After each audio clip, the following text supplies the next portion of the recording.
لیکن یک بیت مدینہ آئے جبکہ اس کا نام یثرب تھا، بیماریوں کا گھر، تو نہ وہاں پانی اچھا نہ اور ساری چیزیں سہولتیں اچھی. بہرحال مکہ کی مناسبت سے مدینہ منورہ میں صحابہ لاغر ہونے لگے، کمزور ہونے لگے، جسمانی اعتبار سے دیکھنے میں بے ڈھنگے لگنے لگے. صحابہ کے ساتھ ایک مرتبہ رسول اللہ صلی اللہ تعالی علیہ وسلم گئے زیارت کرنے خانے کعبہ.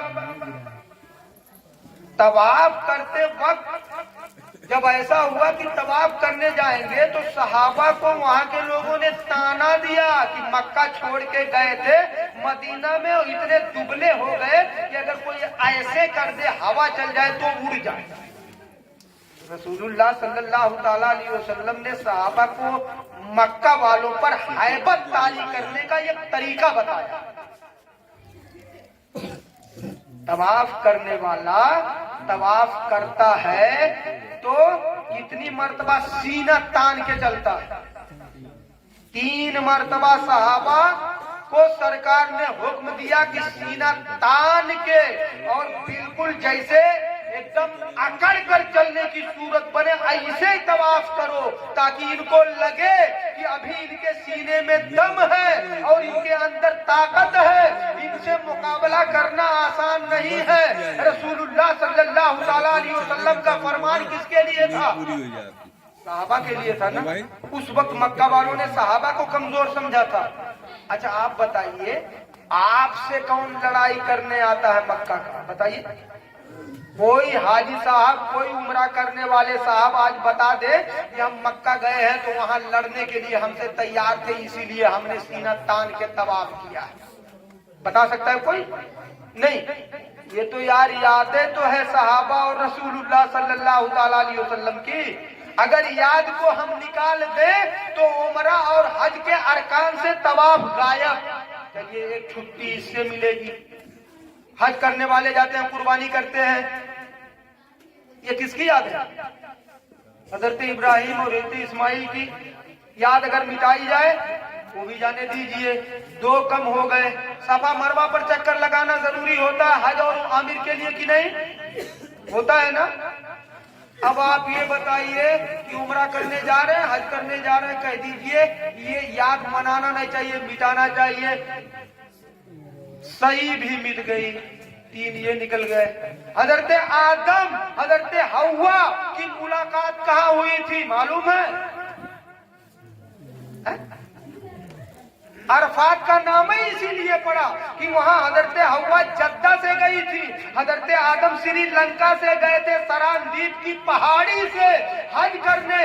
پہلی مرتبہ جنت سے آنے کے بعد جب بچھڑے تھے، جنت سے آنے کے بعد جب مائی حوا دادا آدم بچھڑے تھے تو مائی حوا جدہ میں تھی، دادا آدم سری لنکا میں یعنی ہندوستان میں اتارے گئے تھے. سری لنکا جز تھا سراندیپ کی پہاڑی پر. دونوں ایک بیت حج کرنے گئے تھے. دونوں کی ملاقات کہاں ہوئی تھی؟ میدان عرفات میں.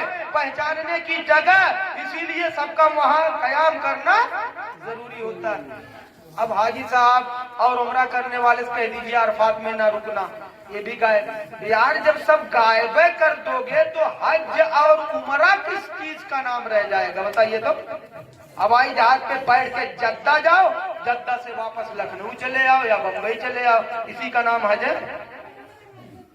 شیطان کو کنکر مارنا یہ بھی یادیں ہے. حضرت ابراہیم نے مارا تھا جب بہکا رہا تھا اسماعیل کی قربانی سے. تو رمیے جمرات کہتے ہیں اس کو، شیطان کو کنکر مارنا وہ بھی یاد ہے، اس کو بھی نکال دو. تو کل ختم ہے. آپ کا 2.5 3 لاکھ 4 لاکھ 5 لاکھ جو بھی لگتا ہے ایک آدمی کا وہ تو آرام سے بچ جائے گا کہ نہیں بچ جائے گا؟ اس میں آدھا ادھر کھیت مل جائے گا. اتنے بڑے مطلب عقل کے اندھے ہیں اس سرزمین پر، کہتے ہیں یادوں کو منانا نہیں چاہیے. اب ہم یک چیز کی مثال دیے ہیں صرف حج سے متعلق، بہت ساری چیزیں ایسے ہیں.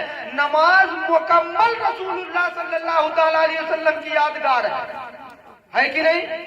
معراج کی رات کون لایا نماز؟